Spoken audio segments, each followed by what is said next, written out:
No, man, but you got to keep going. What am I going to do, quit? That's not an option. You got to keep on keeping on. Life's a garden, dig it? You make it work for you. You never give up, man. That's my philosophy.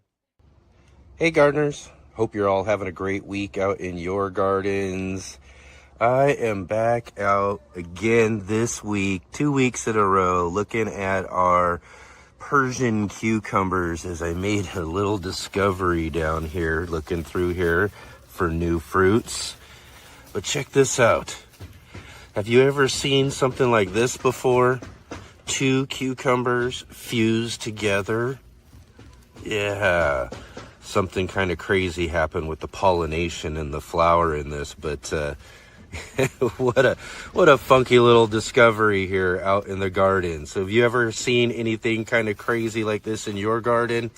Let's talk about it today. Today is a community show, so that means you all are the guest. So all right, let's get growing.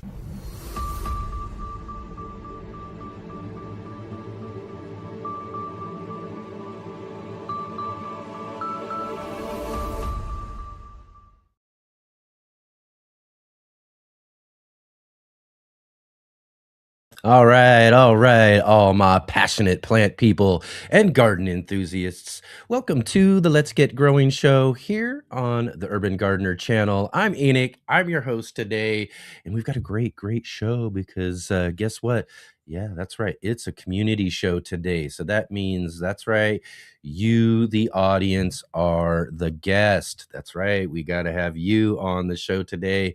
And as we've done in the past, this is very similar to like a call-in radio show where you get I'm going to share with you the show link here in just a little bit. And then you all can come jump into the backstage and we'll bring you on one by one and have a little conversation about what you've got growing on in your garden. So we're thinking maybe we could do if you'd like, a little show and tell. You could bring something out from your garden that you've got growing or harvesting or something like that out of your garden space. Maybe even too, as I showed right here, I mean, I brought it in with the studio with me here too. Look at this. You got something funky growing in your garden, something a little different, something strange, something like that, or maybe a story about something that you've discovered in your garden space in the past. Definitely come and join with us right here on the show today, and we'll talk all about it with you here live with us for our community show. So stay tuned a little bit later on the show, and I'll give you that link and everything, and we'll get you all on here and talk about what you've got growing on in your gardens. I love these community shows. These are probably one of my favorite shows because this is where, again, we get all these great, amazing guests week in and week out. We'll talk about some that we've had on before. Last week's show, we'll talk about some that we've got coming up here as well too. But when we get the opportunity to have all of you who come and hang out with us each and every weekend here on the show, come and join with us for these community shows, it's just so fun. And I really, really enjoy them, probably more so out of all of our shows, because we get the chance to meet all of you. And so hopefully too, we'll get some new faces as well too. If you haven't had a chance to be on one of our community shows before, definitely take this opportunity to jump in and join in with us today. If not, get some good familiar faces or names and faces of folks that you get to hang out with in the chat each and every weekend here on the Let's Get Growing show. So yeah, lots and lots to talk about here coming up just a little bit later on the show. And as well too, community shows as well. We get to have our good friend and facilitator, the J-Bot, joining with us as well too to co-host our community show coming up. So we'll have her on in just a little bit and catch up with her, and we'll get this community show going. And yeah, lots, love it. Can't wait. And real quick here, though, too, before we get moving on today towards our community show, let's go ahead and click that like button, hit the thumbs up, subscribe if you haven't subscribed yet, bell notification to be notified of all of our upcoming videos and live streams, and definitely share with all of your garden friends out there and let them know about the Let's Get Growing show here each and every Saturday and Sunday, 11 a.m. Pacific time, 2 p.m. Eastern, about 7 p.m. for all of you over in the UK, Greenwich Mean Time.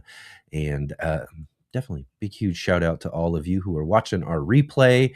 Thank you so much, Team Replay, for joining with us here today. It's always great to have you here joining us on your time. And if you can, drop into the comments section. Let us know you're here. Let us know where you're growing from, what you got growing on in your garden. And if you're not here for the community show replay watchers, what you got something funky that came out of your garden, something weird or strange or story about something like that, definitely drop into the comment section. I love to hear all about it, or just drop by and say hello. Can't wait to see all of the great comments coming in later. And if you are here with us live, definitely join in on the conversation with everybody in the chat. We got roll call coming up here in just a couple of minutes. So again, to jump into our conversation here on the live chat, let us know you're here. Let us know where you're growing from, what you got growing on, and we'll give you all a big, huge shout out here in just a couple of minutes. And questions, comments, all of that for our guests. Yes, all of our community guests here today. Definitely drop those into the chat as well too. And we just might feature those on the show. Also, today we'll be talking a little bit about donations. We're going to be slipping in just a little bit of fundraising today as well too. And I'd love to see some donations from our audience here as well too. It'd be really great, just a little bit if you can spare. And if you don't, mind you, no pressure, none of that there too. But we have come up to that time of the season where it's time for some bills to come due when it comes to our show. And there's a few different expenses, main one being the platform we get to use to put on our show and all of that. So figured we'd use our community shows this weekend. We're doing them both Saturday and Sunday too. So if you didn't get a chance to get on today, you can jump on with us tomorrow for the Sunday edition of the show. But throughout that, we'll be sprinkling in some fundraising requests. So if you do have a few bucks that you could spare, definitely check out the links down below in the description. We do have direct funding links to apps like Venmo, Cash App, PayPal, those sort of things where you can directly donate. Or also, too, you can get a hold of me at theurbangardener@mail.com if you'd like to discuss other donation opportunities as well, too. So, again, I really, really appreciate anything that you might be able to spare. Just a couple of dollars is just fine, or anything else. Just again, really appreciate that. It's it's not easy for me, but it's something that we got to do as a show. We got to kind of reach out and do what everyone else is doing. Maybe as I've talked about before, setting up some subscriptions or other things like that in order to start bringing in a little bit more revenue. But I really always appreciate when you guys can throw in a couple of dollars. Your donations, when they pop in every now and then, are always such a great, awesome surprise. So I really appreciate that if you can. Also, too, I mentioned videos. I did release a video last week. If you didn't get a chance to check it out yet, I did a 2026 summer garden tour. We released last week, and took you around all of our different gardening and growing spaces around our gardens here, and showed you all of the awesome, cool plants that we've got growing. And really, to my amazement, a lot better garden than what I was expecting this year, or what I was intending as I was planting and sowing seeds and doing things. I just really didn't have much of a vision or a plan or something that I wanted to set forth for my garden spaces this year. And just figured we'd do a few little things here and there. And then it turned into a little bit more of this. And then some volunteers started popping up, and a little strange little plants, that I hadn't planted, or things, just all sorts of stuff just started growing and started happening. And the season started turning into just a with the weather. I've talked about this over the last couple of weeks here with the weather and everything being so much cooler. We're having a cooler summer. It's still pretty warm out there, but it's not as warm and as hot as it's been over summers past. And all these plants and all these things that we've got growing out in our garden spaces are taking advantage of it, and they're just growing like crazy. My tomatoes are amazing. Tons and tons of them popping up all over the plants. In fact, we just pulled off the first ripe big tomato off of our big beef tomato plant just the other day. So again, just tons of great things. And as you can see, we're pulling out tons of the cucumbers and all sorts of other stuff. It's just really looking great out there. Go and check out our 2026 summer garden tour so you could check out all the different things that we've got growing in our garden spaces here. Excellent, excellent. Right on. And so, all right, everybody, let's go ahead and do this. Let's jump right into it. I see we got everybody here. It's time for roll call. My name is Kevin. Yeah. That is my name. Yeah. They call me Kevin. Yeah. Because that's my name. Roll call. All right, roll call time. This is the part of the show where we give you, the audience, a big, huge shout out. And I know it's a community show too, so you'll all have the opportunity to come and join with us live on the show as well today. But definitely drop into our chat here and let us know you're here. Let us know where you're growing from. Let us know what you've got growing on. What are you harvesting? What's coming up out of your garden? All of that sort of great stuff there. Let's talk about it right here on roll call. And of course, we've got to say hello to our facilitator, Jay Dixon. She'll be joining with us here in just a few minutes as well, too, for our community show. But right at the top of roll call here, let's give her a big shout out and thank you for being our chat facilitator here on our weekend shows, sharing with us all sorts of great information about the subjects we're talking about and links and all that sort of stuff for you there during our live chat. Thank you, Jay, so much for being here with us today. And we'll catch up with you in just a few minutes. We had Joe from Muddy Puddles Farm hanging out with us just a little bit before the show was getting started. I see we have Vic Wick Gardens as well, too, in the chat. Hello, good to see you. Meg's Edible Landscapes. Awesome, awesome. Great to have you here. Thank you, thank you. We've got EE2201. Hello from Ohio. Excellent. Great to have you here with us today. Thanks so much for dropping into our chat. John Harrell, awesome to have you here. He says, up from Eastern North Carolina. Lots of rain. Garden getting out of hand. Ooh. They're probably loving all of that rain. I'm telling you, when you get some good rain in your garden, I don't get much of it around here, especially at this time of year. But when we do, we get a little bit of sprinkle or a little bit of rain, man, those plants start perking up. And they always just look a little bit greener than they were before. I always love it when we get a little rain and get out into the garden and see how the garden responds to it. Our other moderator in the chat with us here today, it's Adam Burley. Yes, right here from Central Point, Southern Oregon, right up the road from me here. And great to have you with us, Adam. Thanks for jumping in with us. Thanks for hanging out today. Really appreciate you being here. Nancy, hello from Northern New Jersey. Awesome to have you here. Thank you so much for joining in with us. We've got Sean the gardener. He says, it's been a dahlia day and shallots. Yeah, we know we love those dahlias over there. Love hearing about it. Says, watching from Cornwall, England. Excellent. Great to have you here. And yeah, I'm seeing some names and that haven't been on our community show before, so maybe we'll get some of you to pop on with us today. Eddie Lyles joining with us. Hola, amigos. ¿Cómo está? Somebody say hi, Eddie. Hello. Great to have you here with us today. Thanks for jumping in. We've got Rob from Rob's Attic, Rob's Allotment Gardening. And he said, we just had 5 minutes of rain. Even 5 minutes is nice, little bit of rain.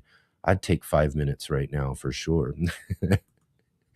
We've got Kevin joining with us as well too. Hello, Kevin. Great to have you here with us. Thanks for jumping into our chat here today. And yes, as Jay says, community show today and tomorrow for our Sunday edition. Yes, that means you get to be our guest. So definitely get ready to jump on with us today and tomorrow as well too. If you didn't get a chance to be on with us today, we've got Robin, our good friend Robin from Robin Gardens in Chicagoland. Robin says she's been out putzing in the garden, harvesting steady now. Love it. Check out my new video and see how those Patterson onions came out. Ooh. Hopefully they came out really good. We'll have to check out that video and find out for sure. Kevin says, I'm thinning a beefsteak out. See if I can't avoid late blight this year. Okay, excellent. Yeah, thin it out. Get some good airflow in there. Make sure possibly hold that off. I'm lucky I don't have to deal with blight much in my area at all. So hopefully you won't have to deal with much of it either this year too. Janet's in the chat there. Good afternoon, Janet. Thank you for joining us from Southwest Florida. It's great to have you here with us on the show today for our community show. Thank you, Janet, for being here. And thank you, everybody, for jumping in with us today for our roll call. And if we didn't get a chance to jump in for our roll call, you can jump in for our community show. I'll be sharing that link with you all here in just a little bit. And continue to jump into our chat as well. And like I said, we'll feature that comments and questions and all of that throughout the show on the bottom of the screen. And thank you all for being here with us today. All right. Excellent. And let's see here. Let's go ahead and take our first break here real quick. And then when we come back, we'll catch up with and see what's going on with the JBot. Hello, Let's Get Growing Live gardening community. I'm Charles Malky, biologist and co-founder of Ivy Organic brand products. Ivy Organic is based on whitewashing, a time-tested way to protect plants from summer sunburn, winter sun scald, pests, transplant shock, and environmental stresses. Unlike latex or tar-based products that crack, peel, and leave residue on your soil indefinitely, Ivy Organic is truly organic and a healthier alternative. It dries on porous, allowing plants to breathe and heal naturally without rotting. Also ideal for protecting your pruning and grafting wounds. Available in white for maximum reflection or natural tones like brown, green, gray, and grayish. Ivy Organic protects while blending beautifully with your landscape. Choose from the whitewash oil-free formula or the 3-in-1 plant guard made with natural oils to help repel insects and rodents. Protect your plants the smart, organic way with Ivy Organic. Learn more at ivyorganics.com and wishing you all happy gardening.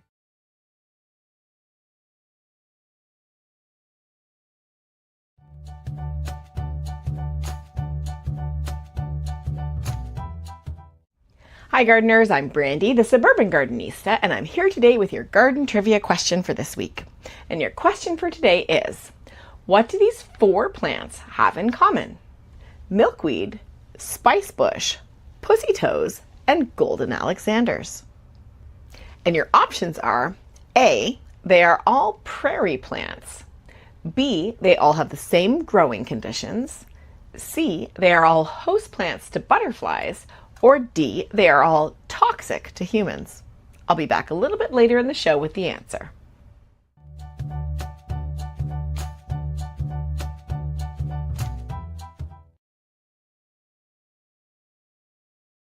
All right. Do you know the answer to Brandy's trivia question? Definitely jump into the chat there. Throw out your guesses. In just a little bit here, we'll get the answer from her on our next break. Also, thank you to Ivy Organics for being such a wonderful sponsor to our show. And go check them out at ivyorganics.com and go shop for some of that 3-in-1 plant guard. Use our promo code GROW10, GROW10, to get 10% off. As I say, that's that 3-in-1 plant guard is a must-have for all of your garden sheds out there. So definitely go out and get some if you haven't gotten any yet, and use our promo code. Excellent, excellent. Did you get a chance to check out our shows this last week? I mean, we had a really, really great show this last Saturday. We had joining with us Brian Lowell from Next Level Gardening, came to the show to talk all about what he's got growing on there at Next Level Gardening, the gardens at Sky Ridge. Brian, and also we had Chad from Down Home Backyard Gardening for our Are You Following Me? And Chad stuck around and hung out with us to be our guest co-host for our conversation with Brian. And yeah, we talked all about all sorts of great things going on there over at Brian's channel, Next Level Gardening, and the gardens at Sky Ridge. Brian's been one of those guests that I've been wanting to get on the show for quite a while. Since we first got this idea for this show started up, and I was making a list of who I'd like to have on the garden, and Brian was right at the top of that list, someone I've been following for many years, and it was really great to have him on the show along with our good friend Chad over at Down Home Backyard Gardening.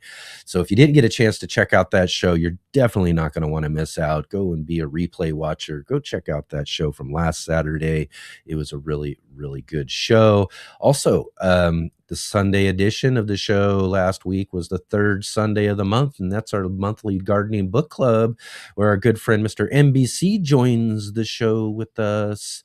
And we were intending on having Mark Valencia. We talked about him all last month being our guest for last week, but Mark had something come up, so we have to postpone his review of his book, 100 Top Crops, until a coming month. We'll mention that and talk about that in the upcoming months here, and have him rescheduled for another time. But last minute, we had Kim Stoddart. She agreed to come on with us and do a little revisiting of her book, The Climate Change Resilient Vegetable Garden. And we had a great conversation about all sorts of different aspects of climate change and how we deal with those things in our gardens, and talked a little garden writing and those sort of things as well too. So big, huge shout out to Kim Stoddart as well too for jumping on with us last minute and helping us have a really, really great book club show, despite having to reschedule our good friend Mark Valencia. But yeah, definitely look forward to Mark. He rescheduled right away. He knew he was. I want to come on and talk about this book with all of you. So he'll be back on here for our book clubs coming up. Awesome. So if you didn't get a chance, like I said, to check out those shows, definitely go back and check out those shows from last weekend. Really, really great conversations. So all right, let's get moving right along here today, and let's welcome to the show our good friend and chat facilitator, the J-Bot.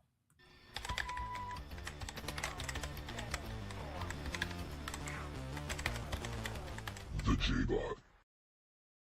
All right, everybody. Welcome to the show. It's Jay Dixon. Yay, the J-Bot. Let's get growing facilitator.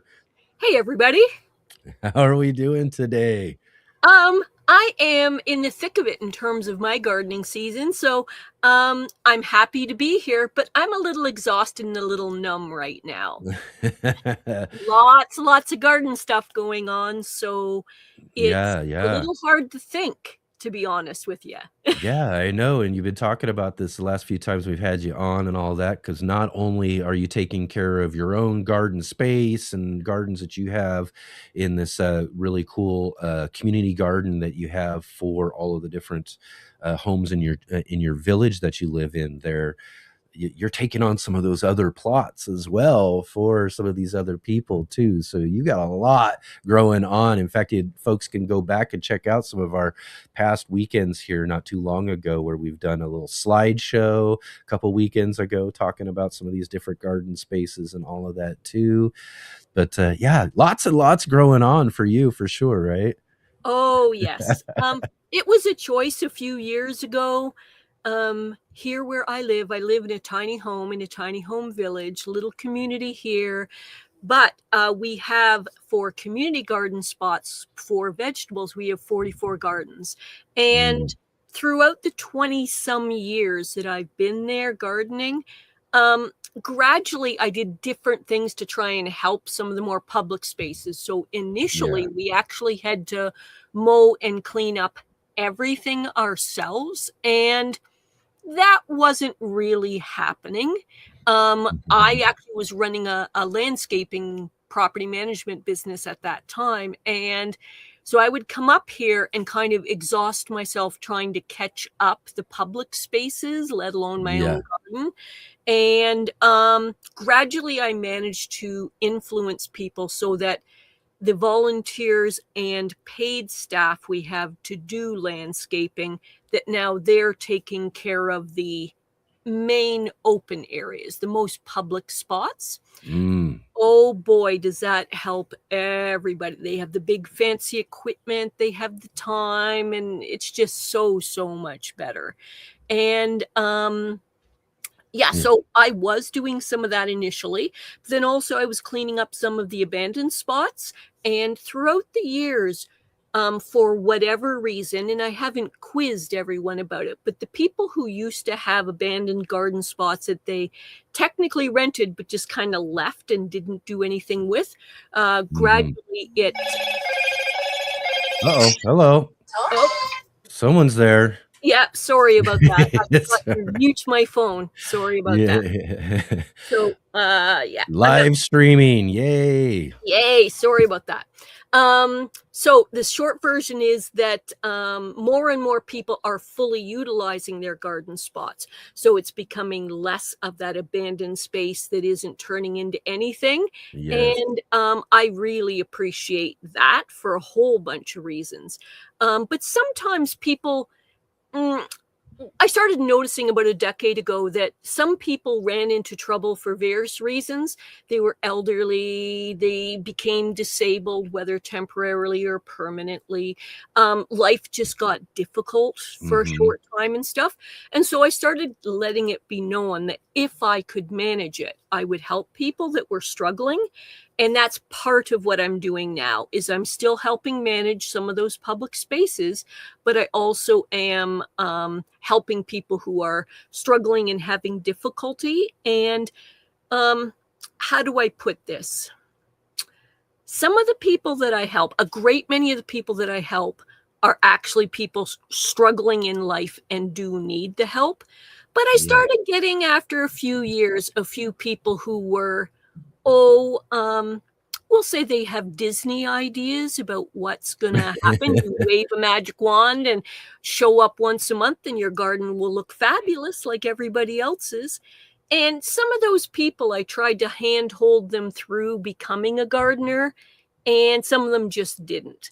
So this spring, because of aging and my own disabilities, there was a few people who I urged them to just figure it out for themselves, rather than me helping them a lot. And one of them, a perky young athletic person, said, "Oh, but you've done 80-90% of my garden for the last 5 years. Why can't you keep doing that?"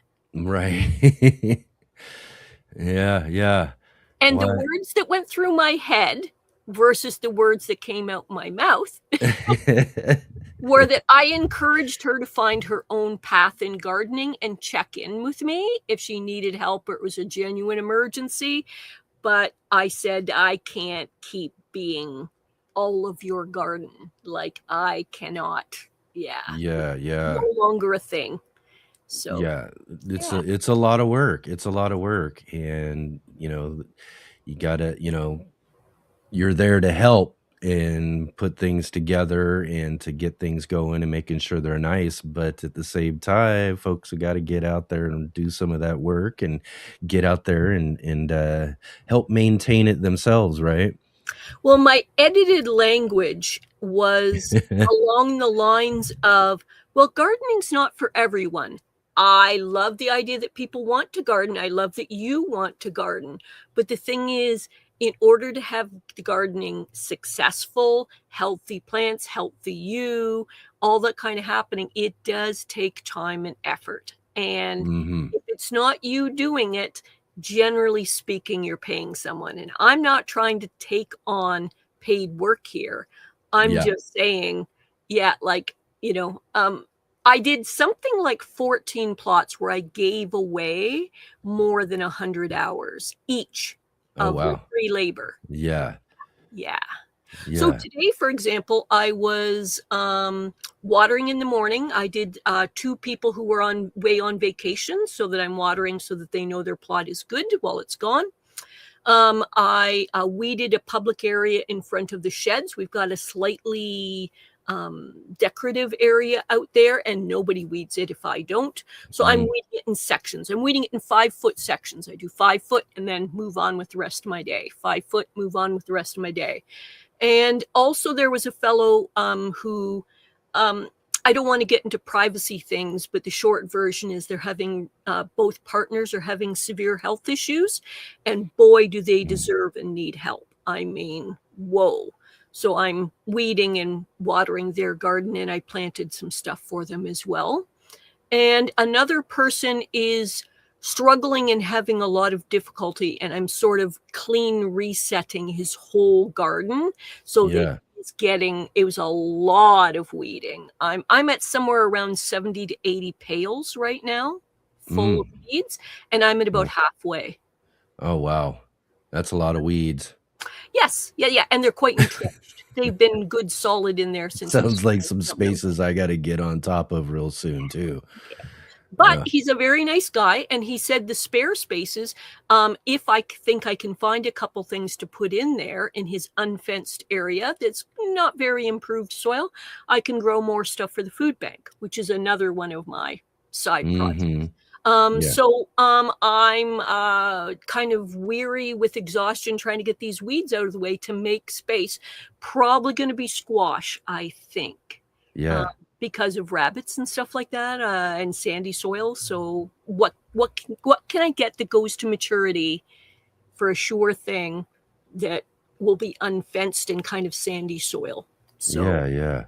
Actually, if anybody in the comments has any suggestions for me, I'm ready to hear it. I live in 6A, 6B, Ontario, Canada, and our frost date will be around October 20th. So the most of the stuff I need to look at are 50, 60 days and that do not need fencing, because we have chubby rabbits that are very happy around here. So I can't feed the rabbits. So for example, I just bought a pound of bush bean seed. I can't put bush beans in there because it's not well fenced, and the rabbits will, they'll write me. They'll love them. Yes, they'll love those for sure. Oh, they will figure out a way to write me thank you letters for that. Yes, for sure. So right on. Throw in some suggestions if you have there for Jay, but also too, today is a community show. That's right. Today, you, the viewer, are the guest. And right now, what I'm going to do is I'm going to pop into the chat our link for the show today. So if you would like to join with us here today and be on our community show, I want to see lots and lots of faces in the backstage here piling up for folks to come and join with us on the show. But there's a link right there in the chat for you all. And hopefully we get some great guests here for the show today, because again, you all are the guest for our community show. What's this? South Florida says, not sure what rabbits don't like. Isn't that true, right? Well, actually, I did look that up earlier this year. amongst the side projects of things that's exhausting me is I have my own main garden plot. And if you go back a couple of episodes on the replay, you will see Enoch and I talking about our gardens and giving you tours of things. And I was mainly showing my main garden plot, but I did show ones that weren't that photogenic necessarily, because other people who have garden plots in my community, for one reason or another, couldn't utilize them. So what they did was I cleaned up their garden plot, and now they've loaned it to me for about 10 weeks so that I can utilize it to grow food for the local food bank. And then I have another of other community feed type programs that I help with. So those plots are now actually becoming real things. Like they're actually, I'm kind of speed running them through trying to get them to grow. So yeah. And I do like Adam's comment here. Who's thinking of joining us live for a chat with Enoch and Jay? I promise it's not as scary as some think. That's Adam right. knows because he's done it. He's done it. That's right. Exactly. You know, I know it's on a live video feed right here on the show and all of that, but it's, you know, again, like I said, I like it to the classic radio call-in show where you get to come and hang out and talk with the radio hosts about whatever subjects. Today you get to come and join with us live on the show here, get a little chance to dip into some live streaming and hang out with us and talk about what you've got growing on in your garden. As I talked about at the beginning of the show, though, too, as I pulled this out, this funky looking cucumber out of my garden space.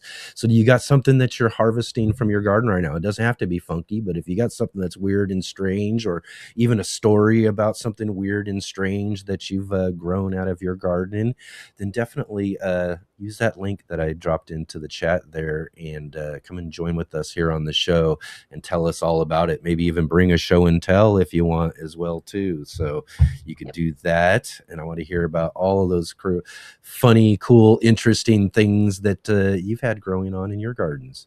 Yeah, you could promote your channel. You could talk about projects that you've done in the past, that you're doing now, that you want to do in the future. Maybe you've got a perplexing issue with your garden right now where you're going, why is this plant doing this thing? And I don't really get what's happening here. Maybe just come on the show and talk about that. And I can't promise that we're, you know, super high level garden experts, but we've got this whole community behind us. So That's perhaps right. we can put our thoughts together and see if we can find a solution for you. So I really appreciate any kind of presence that you would like, and we welcome people to show up and use that link that Enoch just showed us. Yeah, I'm going to go ahead and drop that in. I'll be dropping it in every now and then into the chat there as well, too. Put another one up for you all. So let's see those brave souls. Click that link there. Come join with us in the backstage and come hang out with us here on the show live. Also, another thing too going on around here, I went out and snapped a couple of pictures a little bit earlier today, as we're now going to be, and we're going to do this, and I'll do this, I think, hopefully once a week. We'll get a good little check-in on what we're going to call Pumpkin Watch, because I've got my first viable giant pumpkin. These are Dill's Atlantic Giants that we're growing. We've got actually 2 plants that we're growing from, and we've got our first one here that's starting to really, I mean, it's a good size already. I should have put up the picture from last week here as well, but it's just starting to balloon up already. So this is our first viable pumpkin. I've got one other one on this vine specifically that I'm letting go just for a short period of time, just to make sure this one's going to be good. Once I know I'm good and I feel that this one's a safe bet, then we'll cut off the secondary, and what we won't allow for any more other fruits to grow off of that plant. It'll just be that one pumpkin on there. And then like I said, we've got a second plant as well too, where I'm not sure if this one's going to be viable yet, but I did hand pollinate this one, so hopefully it will.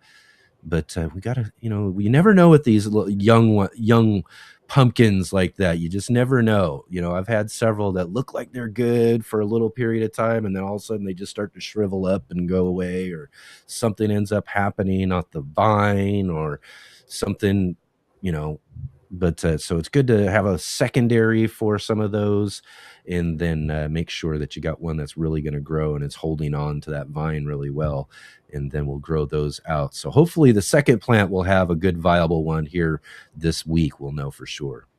So I have a question. I have a couple questions, and a bunch of things come to mind. Right. Like gardening. Oh yeah. What now? What else can I learn? Are you going to be growing yours there on the ground because it's a giant pumpkin? Do you grow any of your squash gourds pumpkins vertically, or do you need special handling for the giant pumpkin? I see you've got a little platform for it now. Right. How does that work? Yeah, well, I've only grown like these I've only grown a big pumpkin once before, and grew 137-pound one. That's my record. So we're trying to beat that. That's for sure.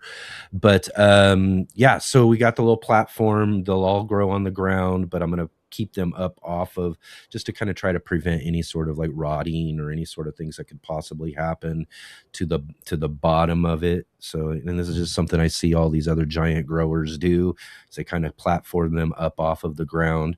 And I'm sure that's what it is to keep some of that possible rotting that could happen as they get bigger and bigger and just sitting on that ground. So yeah, we'll have them on there. I've never really done pumpkins or squash vertically, or I'll say this, on purpose vertically. Oh, In fact, one of the things I didn't point out in my garden tour video I just did, but if you watch that video, you'll see in our back fence there, we've got some mystery tomatoes. And along the mystery tomatoes, along the bottom of them, we've got a couple of different squash varieties, one of them being a spaghetti squash. And what I didn't notice during that tour, that's actually become more prominent now over the last week or so since I filmed that, is that they're growing up into the tomato cage, the wire tomato cage that I have, and they're climbing themselves up into the cage, up onto the back fence that's back there as well too. So there is one fruit that's kind of grown up and curled over the cage wire, and has a fruit that's hanging. So okay. I'm not sure exactly. I mean, because it could get to be a good size, and those You're vines gonna have are pretty good at holding on. I mean, they are pretty strong. So I'm not sure if I'm going to have to do something to kind of try to prop it up to kind of keep the weight off of the vine. I might just let it see what happens and just see if it can hold on to it, just because I don't do that stuff sort of normally. But as far as like, big type of squash like that, I wouldn't necessarily try to do vertically. Now, if I had smaller fruits, like we've got our watermelons, the sugar baby watermelons. Mhm. And I've also got this small variety of cantaloupes that we did last year as well, that I'll grow up some vertical trellises that I have. I've got a big tall one, and I'll let them grow right up there. So we do have some sugar baby watermelons, and we do like our cucumbers, different things like that as well too, that we will utilize our vertical space with, because again, utilizing vertical space is pretty important with a small space garden. When you don't got very much space to grow in, you got to start thinking about up. Yes. And that means some vertical trellising, whether you're using some things that are already there, like the fence, right? Growing up the fence or something, just utilizing that vertical space in order to maximize your garden's output. But yeah, not necessarily for something as big as a giant pumpkin though too, because could you imagine one of those things trying to hang? Crazy. Or what you could hang it from? I don't know, but it I would don't be think kind of the angle interesting to would see do a it. big pumpkin. No. But I have heard about people using bigger squashes, not giants, but bigger Yeah. ones. And then they use different support Mm-hmm. I guess you might say sacks and things like that of different support slings, sacks. Yeah. Meg's Edible Landscaping, which is Andy, says, I'm growing mini jack pumpkins vertically this year. So Oh, yeah. that's neat. I'm wondering, what are you using for a trellis? Are you anticipating having to support your pumpkins? You can either let us know here in the chat, or you could Or backstage, which yeah, I come on backstage and come hang out with us right here on the show. There's a link for you right there in the chat. So the reason I'm mentioning that is because I also do small space gardening, and 10 by 20 feet is generally quite a challenge for me to fit much in. And I've messed around with, but can't say I'm that professional about growing vertically with things like Mhm. zucchinis and Mhm. squash and that. And I'm still figuring it out enough that Yeah. I wouldn't necessarily offer someone clear advice. I would say, here's what I'm working with, and Yeah. you kind of got to know I'm not yet polished on this. But in one of the garden plots I was loaned, someone gave me a whole bunch of random, who knows, gourd plants in which Mm. the tags were lost. So whatever they're going to be, Yeah. and a little bit of some, what was the melon that you talked about? A muskmelon, I think. Yeah, I've got and I can't remember what the name of it is, but I've got like a smaller like cantaloupe Cantaloupe. muskmelon type fruit as well too. They're a smaller fruit. So those ones, like I said, I'll grow those vertically for sure. So in some other loan space, I was given plants by another person. So, a couple confluences to come together with cantaloupe, random squashes of gourds of who knows what they're going to be. They're gourds of some type, some pumpkin, and some cucumbers. Mhm. And the thing is, now everything, when they first went in, just sat there and didn't go anywhere and didn't do anything. And I went, oh boy, they just kind of they just sat there establishing their little roots, but looking like Yeah. hardly anything above ground. And then I started doing a couple of different things to try and urge them to kind of move on, like, because we have a limited time for the growing season for that kind of stuff. But now those things are taking off to the point where my lack of planning in any kind of support for these is going to mean I'm going to have space issues where they are. They're okay enough for now, but very, very soon I have to figure out what I'm going to do. And I don't have really good options handy. So Yeah. what I'm looking at doing for the gourds and the pumpkins is actually, I have some, how would I explain? We'll call them spare banisters. I have Yeah. 3 spare banisters, and I'm looking at turning them into a triangle and Okay. making it so the squash grows over them like that, so that Yeah. it'll give me a little bit of extra space. Yeah, I like the idea of the use of like you said, like going over like an arbor or something like that as well too, that you can use for gourds, especially if you have a variety, like you said, where there are different types and you got your gourds hanging off of those and different varieties of them. I've seen a couple of garden spaces, or at least photographs in the past of people utilizing arbors and kind of walk through. I have one that's got like a fencing that I use to kind of create kind of a cover for a walkthrough area that I have I'm doing beans on mine, different varieties of beans that I've got this year. But having like little small gourds and a variety of them would be kind of a cool thing to have kind of hanging inside of the walkthrough, right? Mhm. Yes. Yeah, I love those ideas. Part of the problem is that the garden that they're in Hmm. is, we'll call it not well fenced, and I can't really do anything about it because it's loaned space. And also, the soil isn't that improved, and I can't really substantially build any kind of permanent structures in, if you know what I mean. It's Hmm. kind of like that. So it's a challenge in a few ways, but guess what? Mother Nature's saying, hey, these plants are going to do what they're intended to do. And you, as the gardener, meaning myself, was not well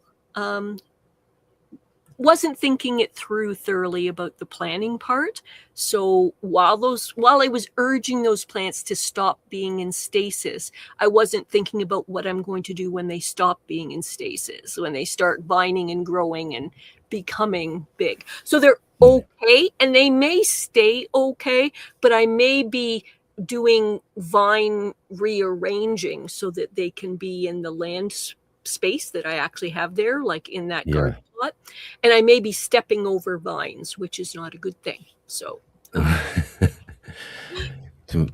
and you know what's worse? Hopefully over, No one right? else to blame. I can't point the finger and go, oh, so and so didn't take care of that. Oh, Yeah. that's Yeah. kind of, Yeah. Point it. This person, the gardener. That's right. yeah. So, Excellent. Again, everybody, I did drop in another link. There's another opportunity right there in the chat for you to click that link there and come join with us in the backstage here. We're looking for some volunteers to get us started today. Jump into our backstage here on the show, as today is our community show. We're doing 2 community shows in a row today and tomorrow on the Sunday edition as well too. And again, this is where you, the audience, get your opportunity to be a guest. Come talk about what you got growing on in your garden. Maybe even come bring a show and tell of something that you've harvested out of your garden. I was asking earlier too, is something weird and strange? Have you found a fruit like this one here? I mean, how interesting is this? This is 2 cucumbers, 2 different cucumbers, as you can see here, that have fused together. And I've seen this before with a couple of other plants as well too, kind of some squash that I've had that have done that. I think I even had a watermelon that kind of tried something like this before as well too. But you could definitely distinctly tell that's 2 different cucumbers there that are growing together, fused. And the only thing I can really think of is that the flower, as the flower was forming, had maybe some sort of fusion to it, and then got pollinated that way, and then yeah. So very interesting, very strange. One of these little fun little discoveries that we find in our garden space. So maybe you've got one like this that you've pulled out of your garden, maybe some other type of strange thing that you've noticed.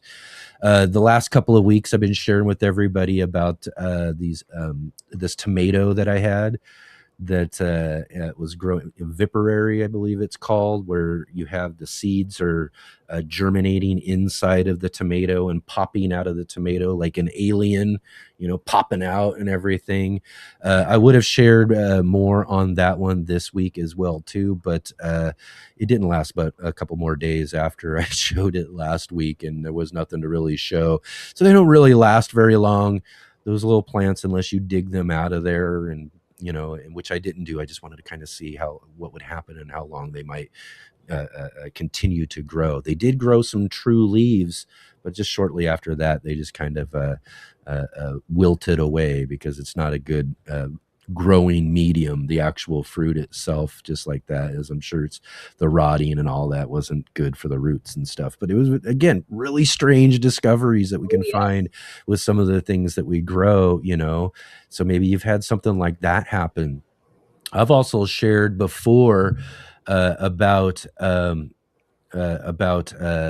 radish. I had a French breakfast radish before that grew into a massive giant radish over 2 different seasons before I could get it to flower. So I've seen lots of really cool, strange things growing in my garden. Maybe you have a story about something strange growing in your garden as well too. So definitely come jump online with us here and join in on the conversation with us as well too. So we actually do have someone joining us today. Awesome. Excellent. I see they're in the backstage. We just got a few minutes and we'll have you on with us here in just a moment. We're going to also take a quick break there. We got to get the answer to Brandy's trivia question here coming up as well too.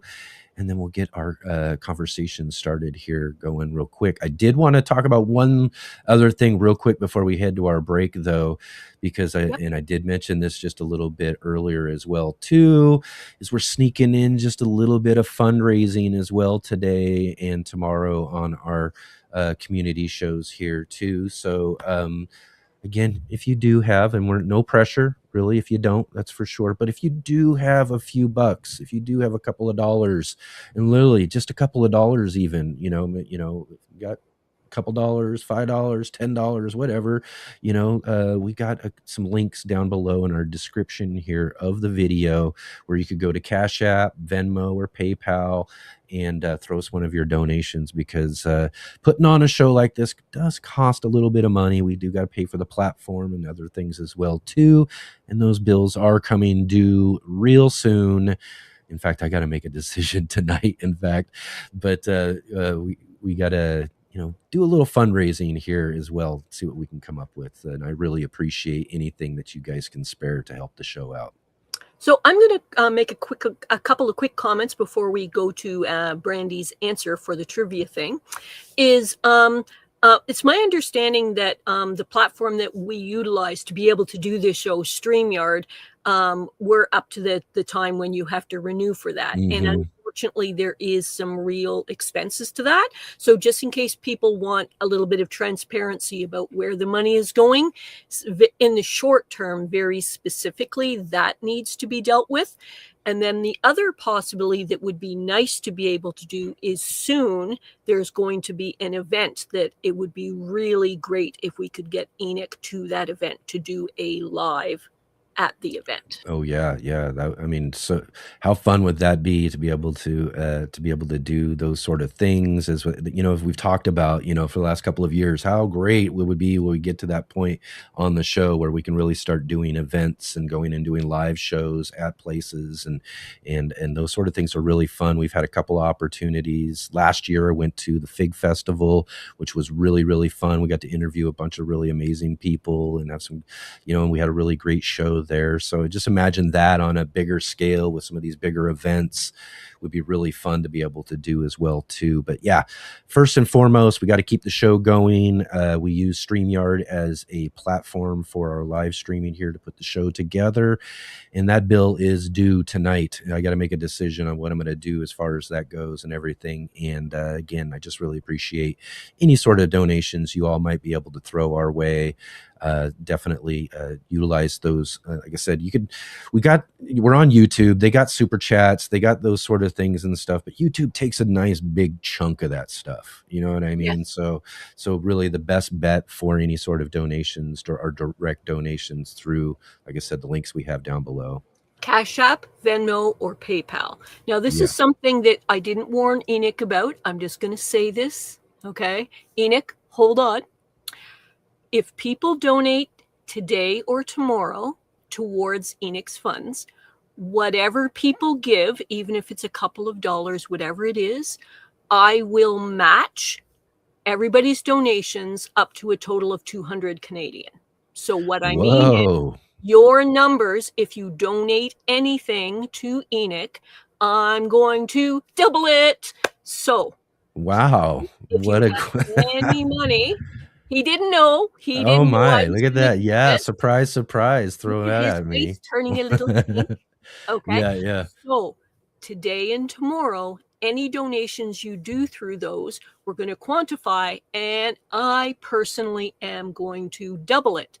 Not because I'm rich, not because I'm famous, not because I look like a spokesmodel. It's because I really believe in this show, and I'm putting my money where my mouth is.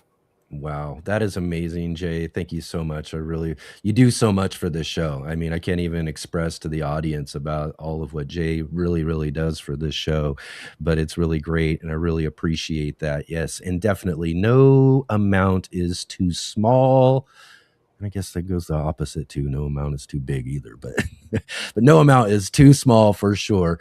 And definitely for those who making those donations, how awesome for Jay to match your donations. So definitely drop into that description for this show today, and check out those links for Venmo, Cash App, PayPal, and that sort of thing to do direct donations. Plus, real quick here again, I will put up my email again for the show here, the show email, theurbangardener@mail.com.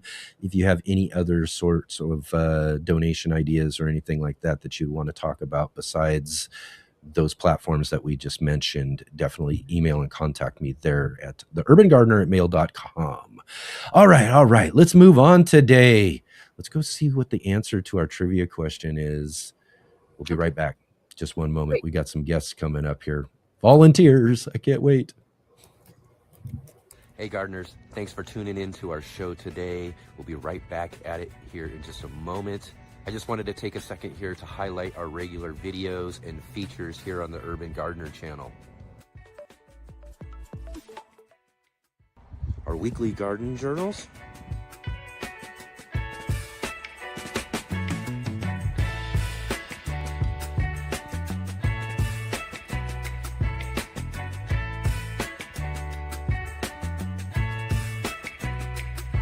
and our incredible featured visits.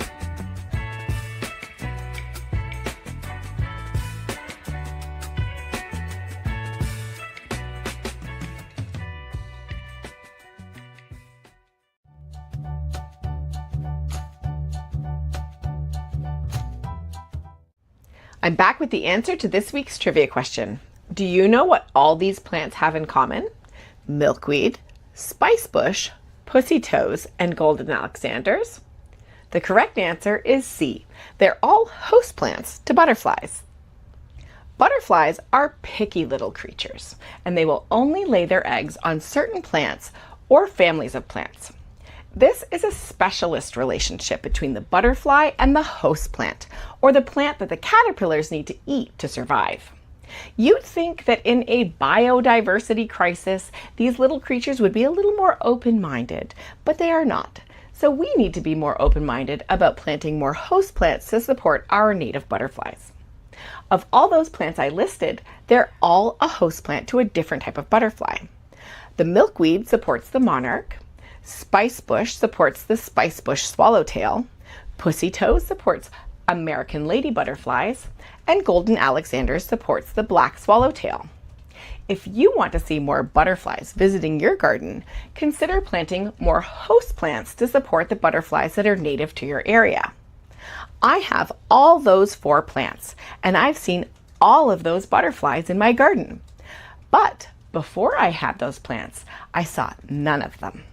So consider planting host plants in your garden and see what butterflies come to visit you as well. And that's your garden trivia for today. Thanks so much for playing. Enjoy the rest of the show and be sure to pop by and say hi at the Suburban Gardenista on YouTube and Instagram. And there'll be a link for you down in the description below.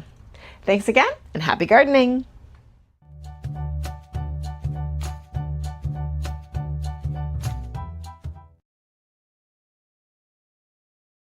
All right, here we are back at it, and thank you, Brandy, for another great garden trivia. Did you get the answer correct?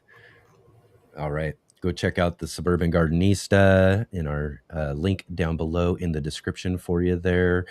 Go show some support to Brandy over there. Go leave her a comment. Let her know if you got her garden trivia right over there on one of her videos over at the Suburban Gardenista. Excellent, excellent. And again, we're here today. It's community show time. That means you, the audience, are the guest.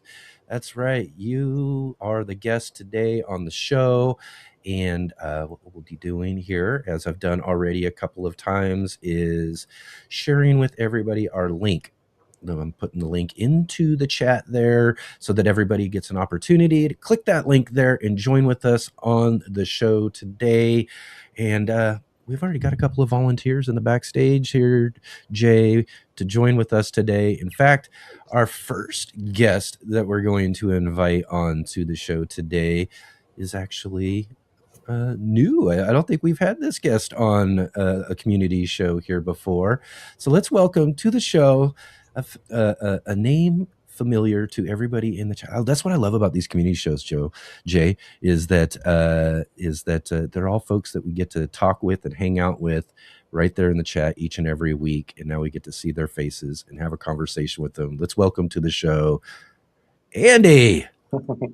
Andy from Meg's Edible Landscapes. How are we doing? Nice to meet you, Enoch. Thank you. Nice to see you again, Jay. Hey, Hey. I actually saw Andy this morning. This morning, huh? Yep. Right. Because Andy does a live stream most Saturday mornings, or Saturday morning for me, my time range. So he does a live show now, and it's a real mix of things. And in fact, today he's announced that he's changing a bit of the format and style for his business and the live that he does this morning. Wow. So welcome, You want Andy. to tell us all about that? Tell us a little bit more about live streaming and what you got coming up with that then. Absolutely. This is such a fantastic opportunity. I had a quick finish up lunch because you wouldn't know this, Enoch, but I usually plan my lunch on Saturdays around your 1 o'clock start time for me out in Minnesota Central Standard Time. So after I found out that you were doing an open mic call, I suppose the community call, I finished up lunch, made some tea, which was my first show and tell. I imagine this is kind of like elementary school where you're going to have the show and tell in kindergarten. This is Oregon State University. I know you're right down the street from you. So I that was the first thing I wanted to share is I got to take my horticulture program at Oregon State University online. It's one of the few colleges that I found in the United States that actually allows somebody to pursue a horticulture degree totally online. And I was so impressed with the way how creative the professors were and are at Oregon State, to where they can actually do a agriculture science degree program online, remote. They ship you packages to your house. You can do soil science, for instance, or chemistry labs. It's very cool. But that was the first thing I wanted to show you, because we are connected in that way with Oregon.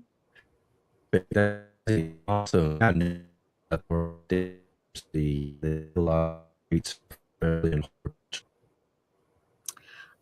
I think Enoch's having some problems right now, so we'll just carry on, and he's going to join in when he can.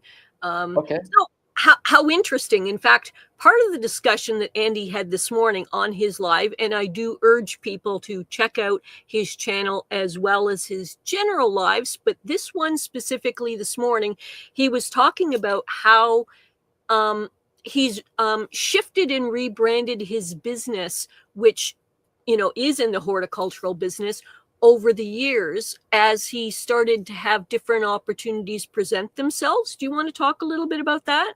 Absolutely. Thank you, Jay. And I just want to make a side note that it's ironic that Enoch is having the technical problems today, because I'm usually the one that has technical problems. I've shared this multiple times on my live stream that if I look out this window behind me, there's 80 acres of soybeans there, and out that window there's 40 or I think it's 20 acres of corn. So I'm usually the one that has the technical glitches with the internet. Yeah. So I just thought that was funny. But I don't know what's going on. I just totally dropped out there. We'll see. It might be the energy from my place too that's causing the issue. I don't know. I'm just so used to the buffering and whatnot being out in the middle of a rural part of Minnesota. But anyway, yeah. So I started Meg's Edible Landscapes in 2020. There was a run on vegetable seeds, and I'm sure everybody that's watching this live stream remembers that. And I was actually going to school at Oregon State University online at the time. I remember hearing about the run on vegetable seeds because everybody was going to be cooped up at home and wanted to do something with their time. So why not buy seeds or buy an apple tree start and go garden? It's a fantastic idea. However, I knew at that time that there was going to be a couple of different results of that. And once people realize that growing food or gardening isn't as easy as it looks on YouTube or Facebook, they're probably going to rage quit. And I wanted to try to step in and help close the gap of people burning out and having a miserable experience, and helping come by and guide people to have a successful gardening experience. And that's what I'm really about, is coaching, mentoring, kind of come alongside. I'm kind of a guide to help people navigate the growing season, whether that be problems with pests or diseases, or maybe even growing in containers, and help them have a really, really good, successful experience with growing food. And that's kind of changed over the years as the business has developed. I first started with farmers markets, and this year is the first year that I haven't done a farmers market because I've actually outgrown the farmers market model. I'm working with senior living communities. I also work Mm. with therapy businesses. You think like speech therapy, occupational therapy. I actually deliver, install, and set up gardens for those types of clients. It's Oh, I kind love of that. really rewarding. I get paid for it, and that's probably the best part. Is I get to do something that I really, really enjoy. It has a huge benefit that I see for my clients and customers, and I don't know. It's a win-win in my opinion. So yeah. No, I love that. That's great. What kind of turned you in that direction to be doing those types of things versus the other market gardening you were doing?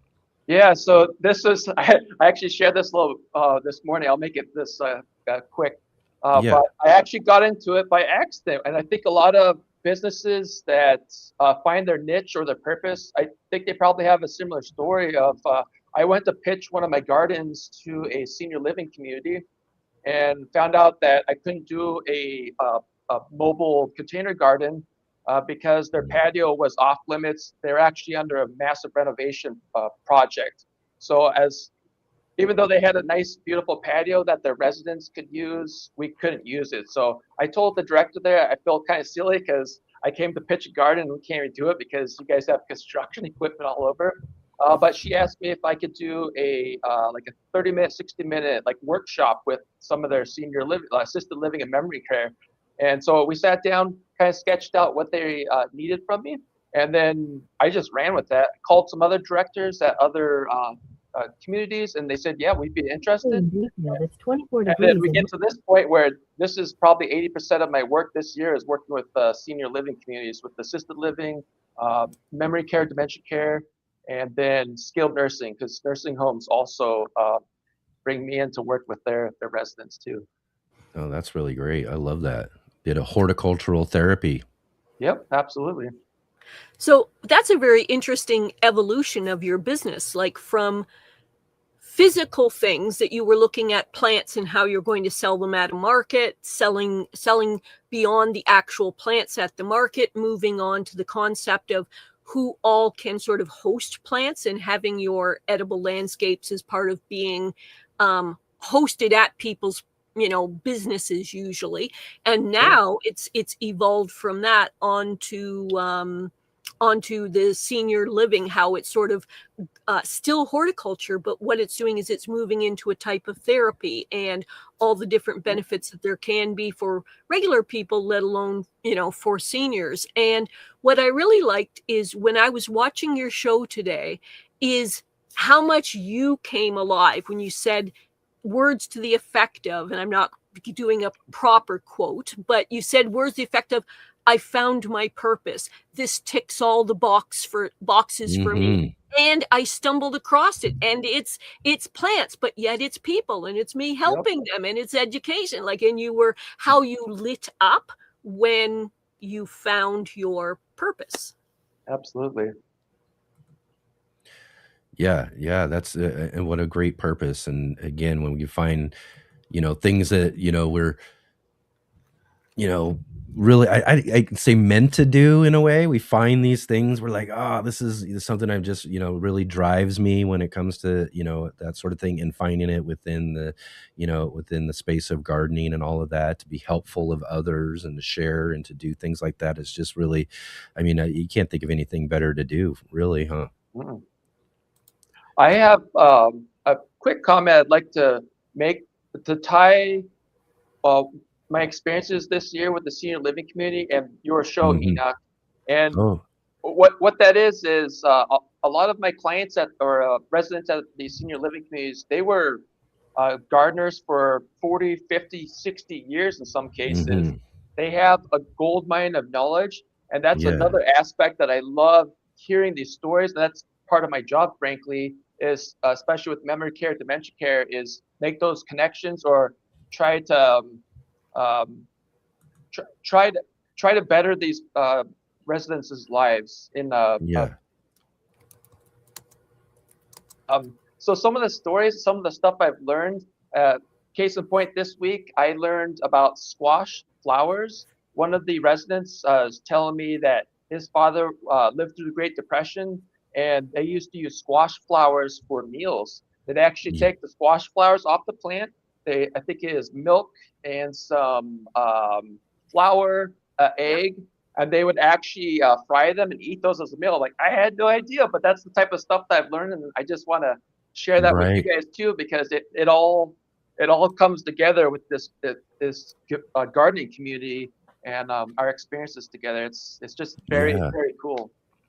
What I love about that is many of these seniors, because they're in a facility, many different reasons why they may need supported care like that, but how interesting that in providing an opportunity for what you think is educating them, that person had a way to give back to you from their life experience and to share it with you. So you Absolutely. walked away enriched in that specific way, that something new that you didn't know about. So Yeah. I love it. I always say we're growing together. That's Okay. right. That's right. That's right. And that's, what it's all about is, tying it into this show and what we're doing here and trying to accomplish is building that community, that community sense of how we're working and sharing with each other about what we're growing in our garden spaces. And maybe that is helpful to someone, or in the case of, another angle on that is, that how much that person or what that person that shared that squash flower with you gets from sharing that themselves too, and that, what I mean? That part of being able to pass along some of their garden knowledge to someone else is a huge thing for, a lot of the older gardeners out there too. I just love that idea of being able to get around those types of facilities, nursing homes and places like that, to be able to kind of continue their garden story just a little bit longer, right? Absolutely.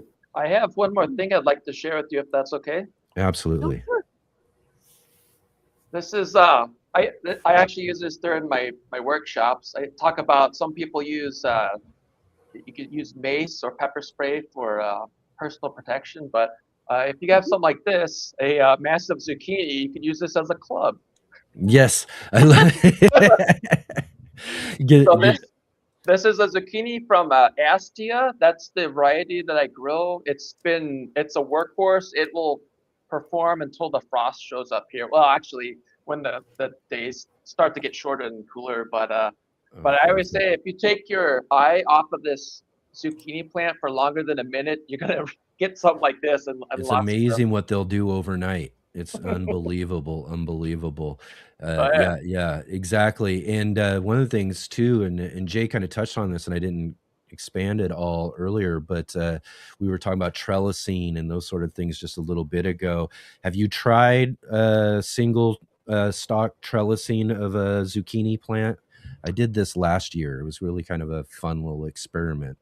So most of the just for some background, most of the varieties I grow are dwarf or bush style. So Mm, the only exclusion or the exceptions to that are indeterminate tomatoes.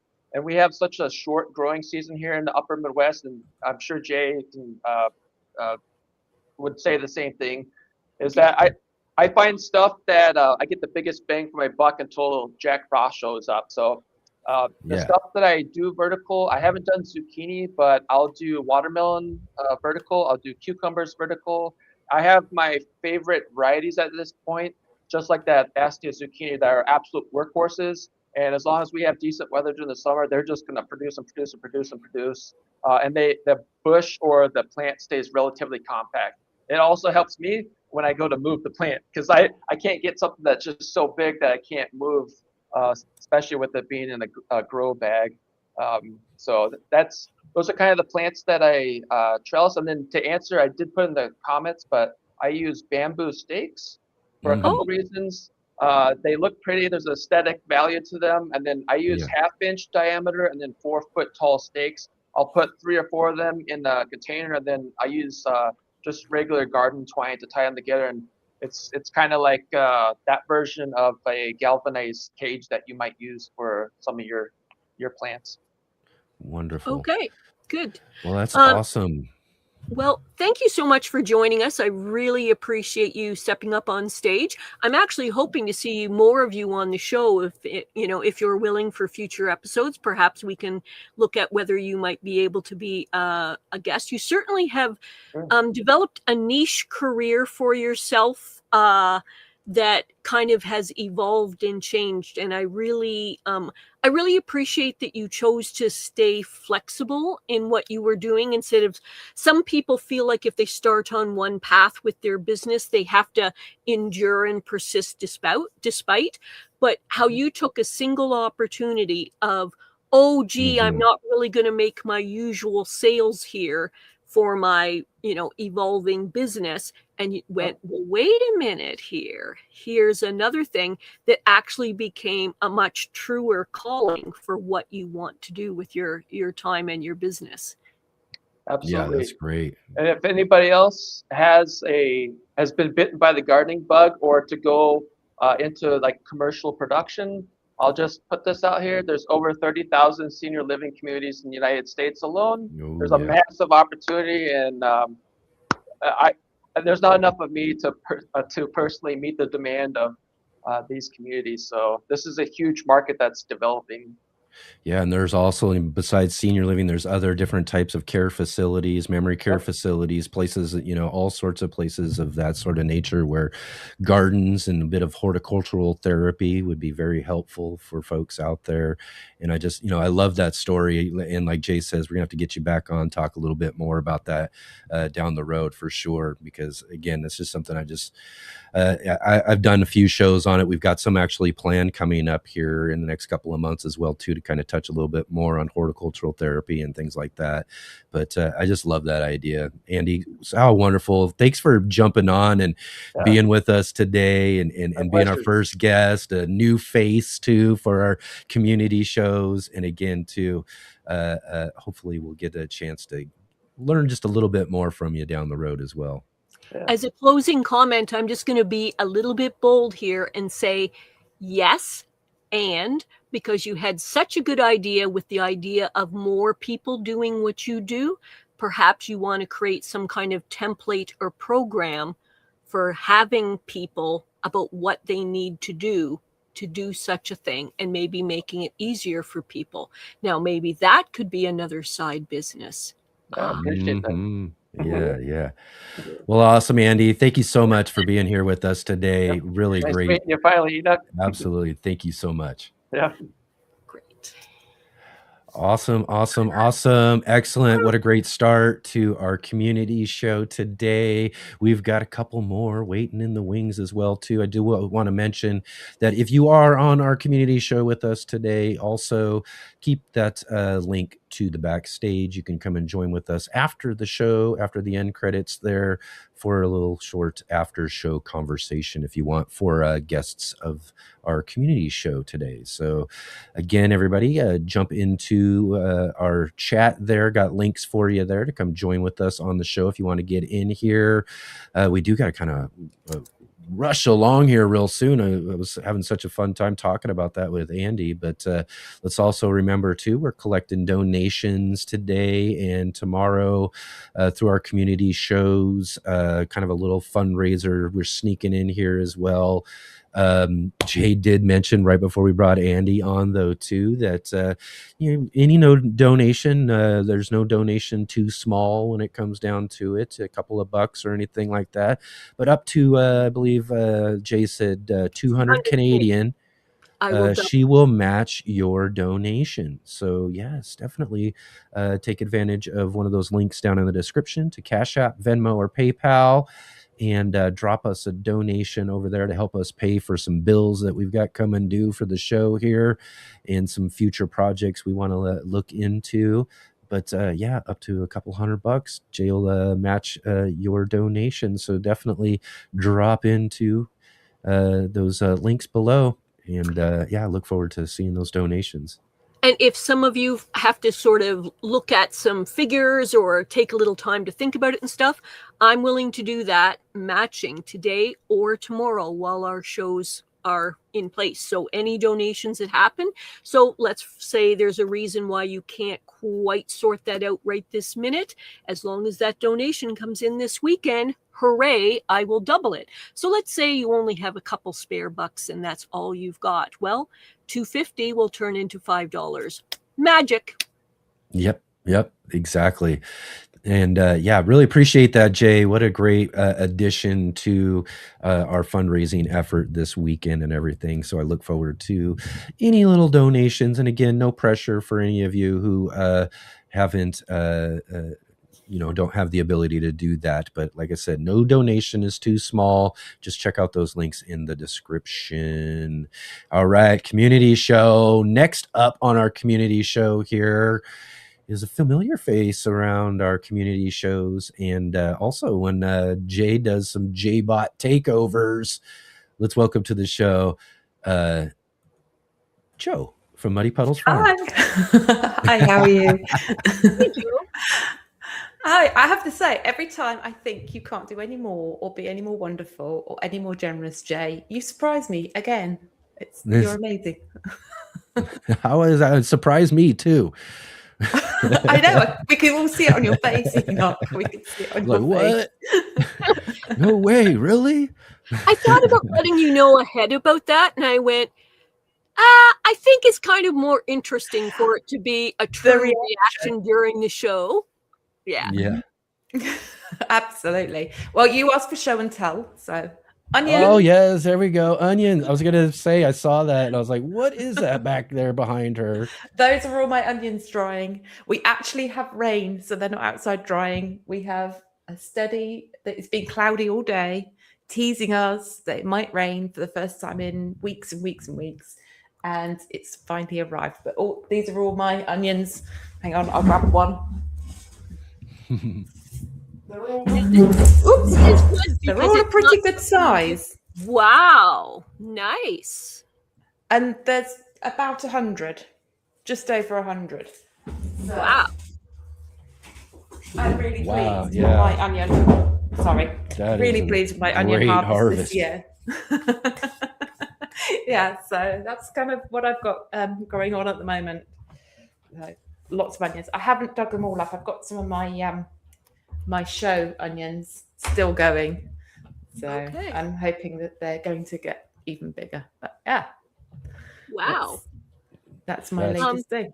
So I'm not good at onions. Tell me some of the onion tips that I should be knowing and following. Well, I've grown from seed and from set, and the sets always have the problem of sometimes they bolt, particularly in the sort of weather we've had this year. But I'm not really a great onion growing expert. I've kind of got tips. Rob's attic gardening grows onions every year. I've followed a lot of his advice. A chap down the road, Pete, who's running an onion contest. I followed his advice, and I've just followed other YouTubers.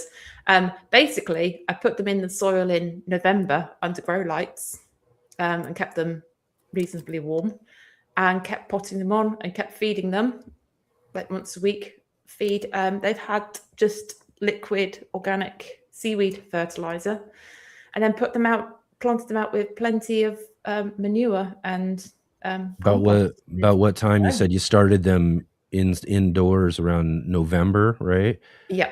So how long until you're actually taking them and putting them outdoors? I think I put them out at the end of March. We were quite warm this year. I would have waited until April on a regular year, but we were quite warm and mild all winter, so they went out. But and through that process, did you cut them at all? Nope. Usually I sow them much later and I get much smaller onions. And I thought that that would be saying that I was just going to get smaller onions. But planting them a bit earlier with the grow lights has made them, as you see, quite big. So they went in November. Wow, good. Robin should not be ashamed of her onions. She had an amazing harvest too, and hers were quite tasty and large looking too. Yes, So just put them in November. I've been lucky. A lot of people have had damping off and bolting with the weather. I've just got lucky, I think. Yeah. It's like you have those years where you think, I've mastered that, and then the next year it goes horribly wrong and just proves to you haven't mastered it at all. Oh yes. And there's no rhyme or reason. This year has been dreadful for cucumbers. And parsnips, and I've never had a problem with them before, but there we go. Yeah, it's like Mother Nature hears you being a little bit smug and goes, know your role there, little smug gardener. I'm going to make sure you're feeling a little more humbled next year. Yep. Let's see, Darth is in the comments here saying, did I hear November indoors to start onions? Yeah. Well, the reason I started in November was for the giant onions, for the competitions, they start them in October under grow lights, and they really baby them. And I had my grow lights on for the giant onions, which are like melon size now, but they're still growing because I want to get them as big as I can. I thought, well, the grow lights are on. I've got the seed ready because I order early because I cannot stand when things sell out and I can't get what I want. I get quite irritated by it. So I had the seeds, I had the lights on, I had the setup, and I thought I may as well put the seeds in the pots. What harm can it do? Turns out that the harm it does is you have no space for anything because you keep potting up and potting up and potting up because you start too early. But I've got a lovely onion harvest. So next year, I think I won't start them until January. I don't think I'll sow more, but later, because I don't think I need to be thinking about onions all the way through November and Christmas period, is my feeling. But it is nice having really big onions. Yes, it really is. Again, a testament to the method that you've worked this year, that it worked out really, really well. So like Dar says, take note if you guys get those things started early. I think it was the pigs digging the plot over for me, because they didn't really take off until they were in the ground. They were all right in the pots, but I really think because I put Kevin Ava, my 2 adult pigs, on. Anybody that's seen my videos on the channel will see that I got Kevin Ava to come and turn over the ground. It was pasture land. Turn it all over, eat the roots and manure the area. And then I used the no dig method with the cardboard and the compost on top of that. So I think that rather than the time I sowed them, it's the preparation method. I'm honest, if I'm completely honest. So Rob's giving us some advice. If you want to grow real big onions, you need to sow mid-September. That's for him in the UK. For here, and I'm going to have to double check, and I am not a good onion grower, so take the advice for what you want, is here we start for 6A Ontario, December, January. It's actually the first thing that we sow that's like a vegetable. Yeah. I mean, traditionally in the UK, Boxing Day is a day for sowing onion seed. But for the competition onions, we tend to sow earlier, which was new information to me too. Yeah. Excellent. And Blue Wolf, 2,000 onions started in January. Must be a farmer. Must be a farmer. Right. Gotta be, right? Storage, just like what? Wow. Yeah, that's great. Wow. Well, that's how 100, awesome. And that's a whole wall. So yeah. So then times 20 then, right? Uh-huh. Oh my gosh, that's a lot. Wow. Yeah. Right on. Well, I did have another show and tell. The one thing I committed to do this year was to dry things for herbal teas. So I've got things like calendula and my fennel. Oh yes. Loads of lemon balm. So I've only bought a few upstairs with me. The green ones all look pretty much the same. But I've really committed to, and I've got about 10 jars so far of dried herbs and flowers and things for my teas. So that's what I'm working on this year. I really want to preserve early in the year, particularly the herbs, because that's when they have all the good nutrients in the spring growth. So I'm really committed to preserving things, not drowning in August with so many things coming in at once. Right. Honestly, when my gardens get going, I need another me. Like I do. I come out of the gardens just doing the garden care, and I'm laden down with all this stuff, and my body's aching, and I'm thinking, how am I going to do this? How am I going to do this? The easiest for me was actually when I had a very large freezer, which who knows, I may go in that direction again, because the cleaning and sometimes a little bit of parboiling is the correct thing to do for some vegetables to get them properly frozen. But compared to canning, where I have to summon it up to clean and sanitize and have all the right order and do things safely and effectively, and I'm like, I'm so tired. I literally spent 2 hours cleaning carrots so that they were, because I've got really clay soil, and because I've been keeping them nice and moist and the soil sticky, because I didn't want them to bolt. I had 2 that flowered, and I was like, they're coming up now because I don't want to lose all of them. And I had kilos and kilos of carrots. And so, of course, I've got to wash them all to get them in the kitchen and the fridge temporarily while I think about what I'm going to do with those. So, yeah, it's a lot of time. 2 hours of scrubbing carrots was no fun. Oh, my. I can. Well, at least you got lots and lots of carrots, and lots of things are growing well. And again, on your whole mission to be eating from your gardens and all of that this year, it looks like things are just going really, really well. I did notice this here real quick, hot potato in the conversation here, talking about, fun fact, there's an onion flavored dragon fruit. Wow. Could you imagine? I mean, I don't know. Would that even be good? An onion flavored dragon fruit. And he's also mentioning too that he's giving away dragon fruit. So maybe we'll talk hot potato. Maybe come on the show tomorrow for our community show and talk to us all about some onion flavored dragon fruits and all of that as well too. But lots. I mean, how awesome! All of those onions, all of your carrots, all of your dried stuff coming out of here. Like I said, you just seem to be doing really, really well this year. Yes. I'm pleased. The big thing last year was becoming self-sufficient in meat, and this year it's been really growing the vegetable gardens. So, and obviously I've put the fruit trees in and things, and they're a bit slow and behind. But over the next 2 or 3 years, hopefully, we'll have a whole food system going. Well, I'm so glad you have joined us. I am super glad with the people that we already have in the background, but we're going to have to move along to the next person. What I want to say, though, is Muddy Puddles, meaning Joe, has been on our show a couple of times. Ray, she has her own channel, and she does videos and lives.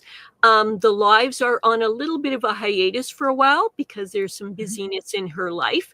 But do check out the videos that she offers, both shorts and videos, and check those out. And we are super grateful that she's being a friend to our show. Yes, indeed, Joe. Thank you so much for jumping in with us today and being part of our community and our community show today. It's just really, really awesome to have you here with us. Thank you for having me.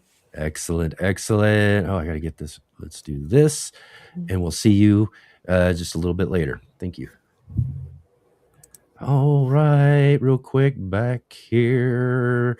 All right, so real quick again, one more time, mention to everybody, we are collecting donations right now. No donation is too small.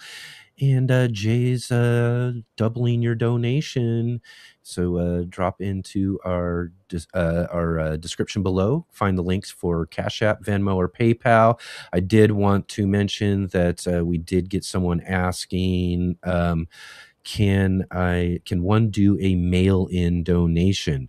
And yes, a mail-in donation, just email me first over at the Urban Gardener mail.com, and I can get you information that you would need to do something like that, or any other ideas you have besides sending in donations to our apps. So we have like Cash App, Venmo, PayPal, that sort of thing. You can get a hold of me there as well too. So definitely can do that as well. All right. Let's move right along here to our next guest waiting in the wings. She popped on our last community show, I remember, for the first time. Let's welcome to the stage. It's Lori from Kelpie Capers Farm. Hi guys, can you hear You me? got it. Yeah, there we are. How you doing? Oh, my birthday today, so I'm gonna hang out with you Happy guys. birthday. Yes. Wow, great. All right. I couldn't think Wonderful. of anything better to do on a cloudy day. It's cloudy up there. Oh yeah, Yeah. might be a little smoke in the air. One of those nice gray Pacific Northwest days, Oh. right? Better than the thunder and lightning we had a few days ago. Yeah. I know That was crazy. we've had some kind of wild weather, and again, we had our big forest fire that we had this last week and everything. Luckily, though, everything's kind of cleared up from all of that, fortunately. So, a little better weather now. It's not all gray though, like you're dealing with up there, though. No, yeah, it doesn't look real nice. Yeah. So tell us, you got any? And we haven't really talked about with any of the other guests yet so far. And I'm sure because you grow tons and tons of stuff, Lori, you ever had anything really weird pop up out of your garden? You see this here that I've been showing here.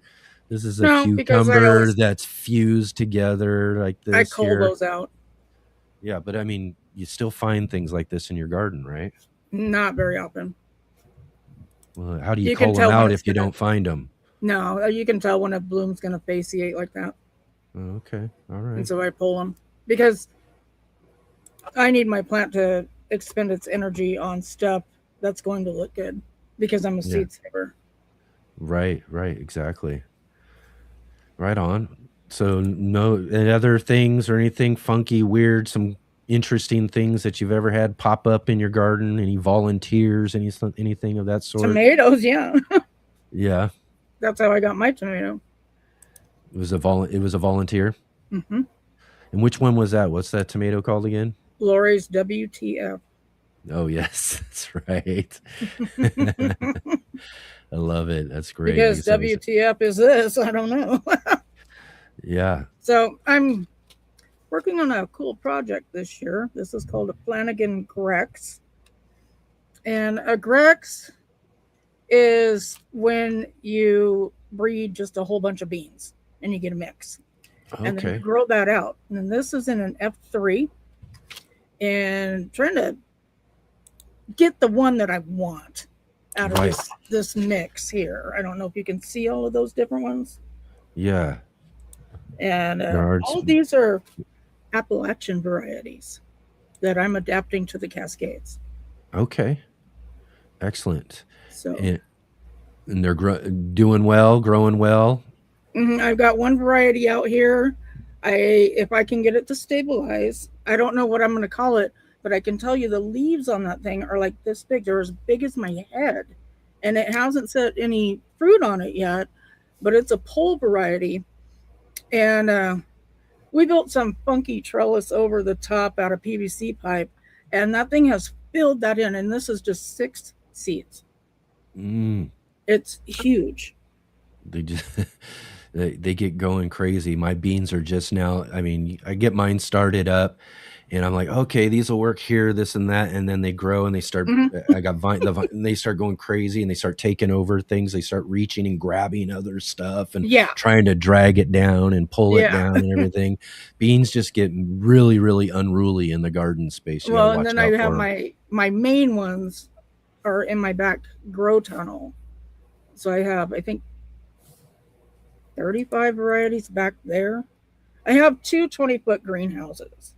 So the first one is fully enclosed. The second one, we just put a top over it. We have the ends open. So that's my back tunnel. And then I have my greenhouse. And these are this one I have outside. So I don't know. I like sit outside. Just likes it out there, huh? It likes it out there. Right Other than on. that, I've got, I think, 47 out of 82 tomato plants have set fruit so far, which Okay. is, that was on around July 11th, and that's unheard of here. We Yeah. don't start getting fruit until about now. And you've I've already got already them. been picking ripe microdwarfs. Yeah. Yeah, I'm just surprised. I think it's just got to be something with, I don't know, for me down here in Southern Oregon, I'm just like, I'm crediting my cooler summer to our tomato success this year. I mean, the tomatoes are just going It's something, I don't crazy. know, They're but growing. I'll take it. I'll take it all day long. For sure. I just can't believe it. I have not had this kind of a tomato year in well over a decade. What are you growing this year? Oh, we got a few different varieties. I took everybody through on our little summer garden tour video I put out this last week to kind of show everybody so you I'll can have to see watch that. how cool and how awesome they look this year. But we've got I've got like a big beef variety for a beef steak. We've got the Cherokee Purple out there. I like to grow that one. That's one of my favorites. I can't get that to grow here. Yeah, you have a hard time with that one. Oh, yeah. Yeah, this one's doing really great this year too, again, along with all the other ones.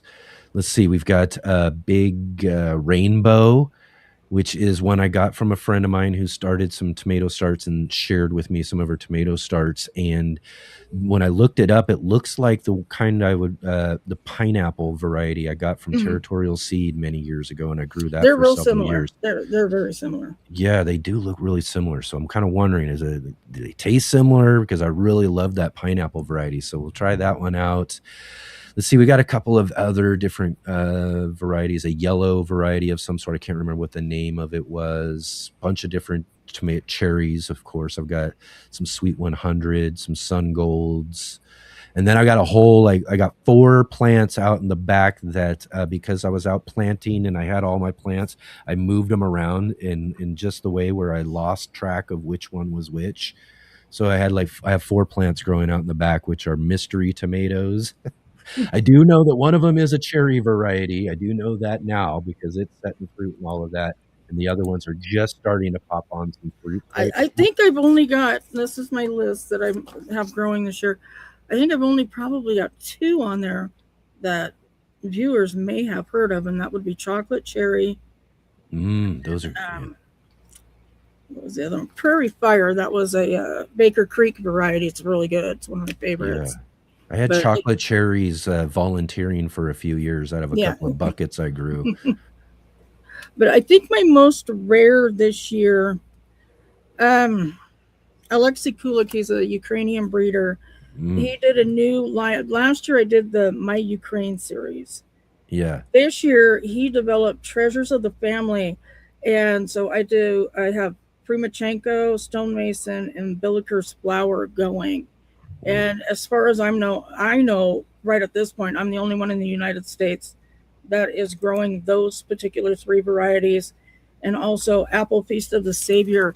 That one's so rare that I had to put a plea out to everybody in Europe to give me information on that tomato. I didn't know what it looked like or anything. And so I finally found out that it's a pink variety. It's actually a canning type tomato.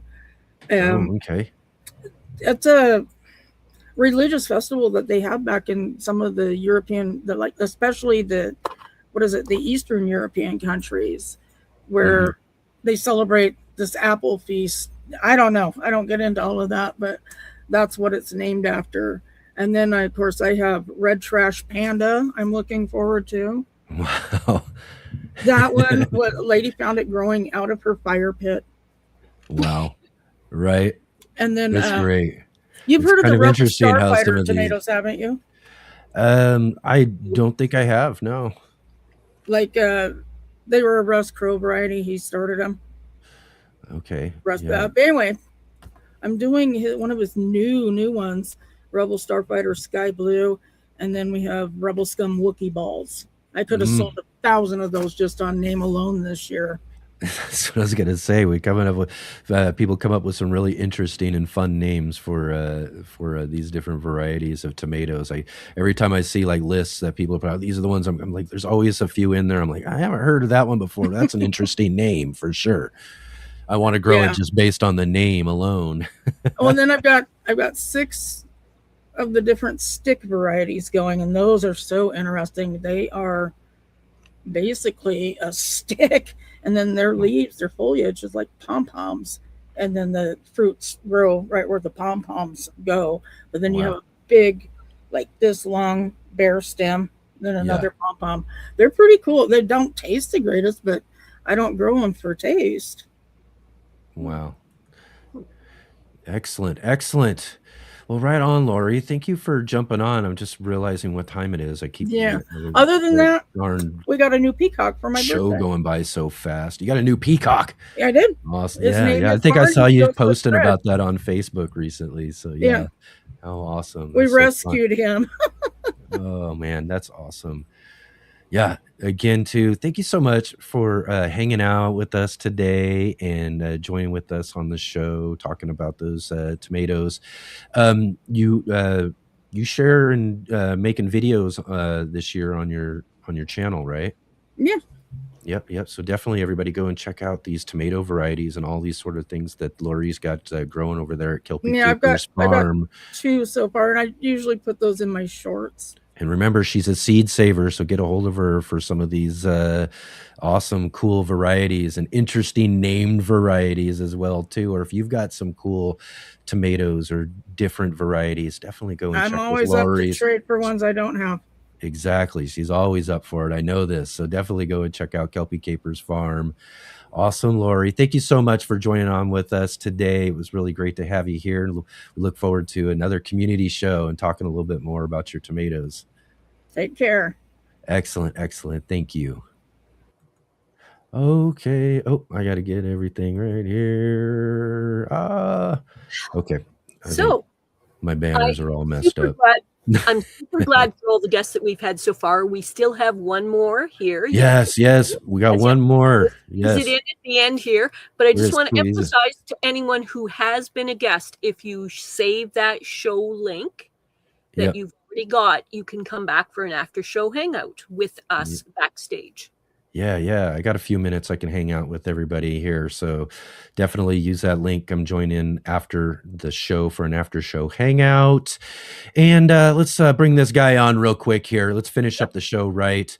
We're going to actually get him on here and finish the show completely here. We'll do it with all of you here as we're running down the clock here at the end of the show. David. Hey. What's going on, my man? Oh, not a lot. The remodel is cooking along. I have a new feature in my office right here that's kind of unique. Yeah, it's what do you got? David.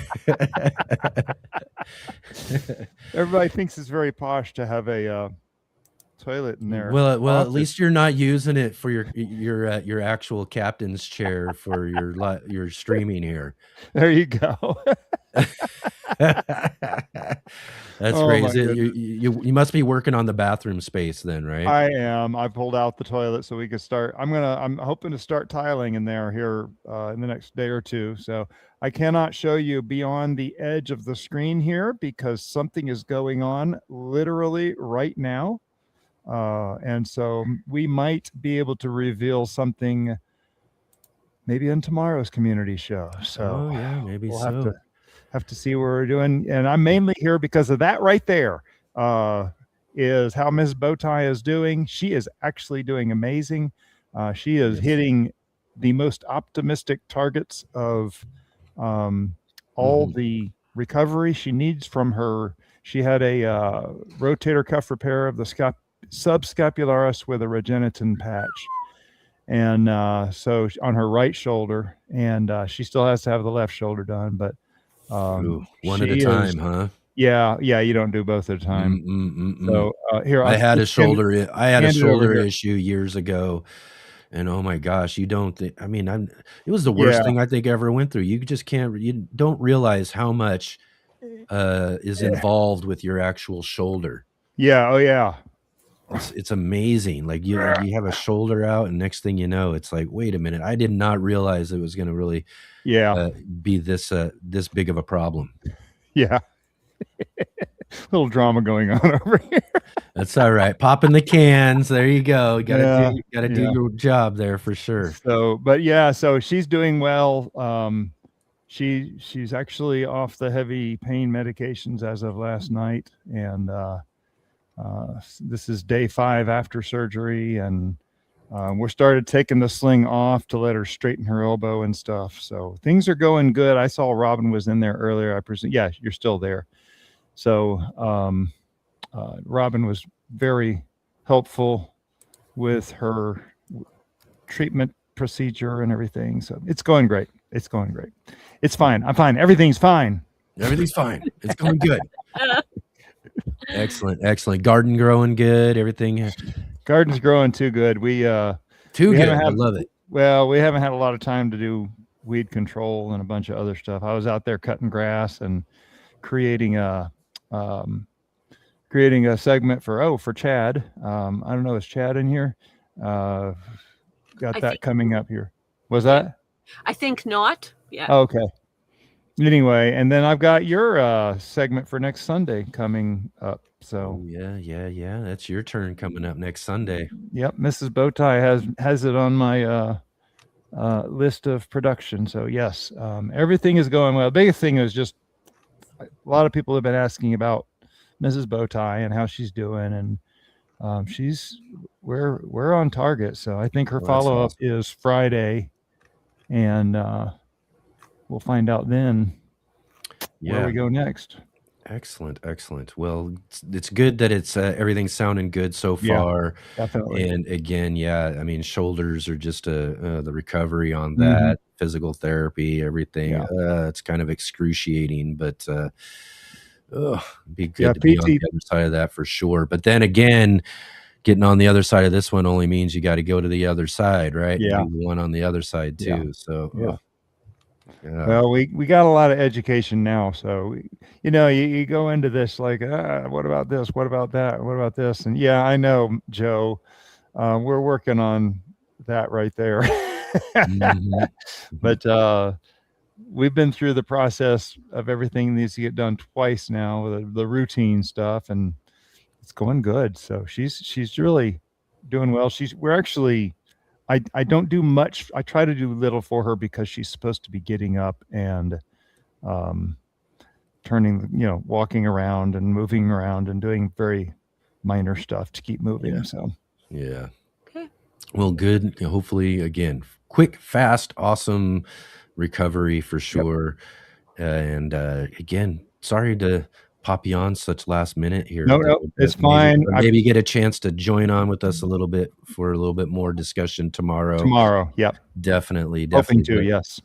Great to see you here anyways. Yeah, I'm gonna have you guys stick around because I'm just gonna run through all of this real quick here. We're gonna finish this up here as we go. As everybody knows, Jay, sorry, I've been called you Joe twice. We had Joe on with us today. I called you Jay Joe twice today. I'm cool with it. All right. Anything you wanted to say before we finish up? Are you talking to David or me? You. Okay. I just want to say, in case you're not going to say it, this is part of the reason we're doing this weekend is a community show. We want time and energy and an opportunity for you to take a step onto the stage. It is also a fundraiser for us because there's real cost to the show. We have different links down below. And for this weekend only, I am doubling your dollars. So if you can donate any amount in any way, I will double it. Yes, indeed. So thank you, everybody, for your donations. Check out those links down below. Or as I said, you can also email me. Where is that at? There it is. Email me at theurbangardener@mail.com. Find out other forms of donating as well, too. Really, really appreciate that. I also, again, too, we'll just do this real quick. Our next month's monthly gardening book club. We've got joining with us Charlie Nardozzi. We're featuring his book, The Continuous Vegetable Garden. So really awesome. That'll be the third Sunday of this next month, our August selection for the monthly gardening book club. And then there's next Saturday for the Let's Get Growing show. We have joining with us Jennifer Jewell from the podcast Cultivating Place. She's been on our monthly gardening book club as well before. So come and join with us next Saturday as we'll have Jennifer with us. And on the Sunday edition, next Sunday on the show, not tomorrow, but next Sunday, we got joining with us. He's back again. It's another appointment with Dr. Jeff. That's right. We got Dr. Jeff joining us for Gardening as Medicine. We'll have another great fun discussion with him. And yeah, I look forward to seeing all of you all tomorrow for another community show. We'll see all of you. Where's it at? There it is. Then.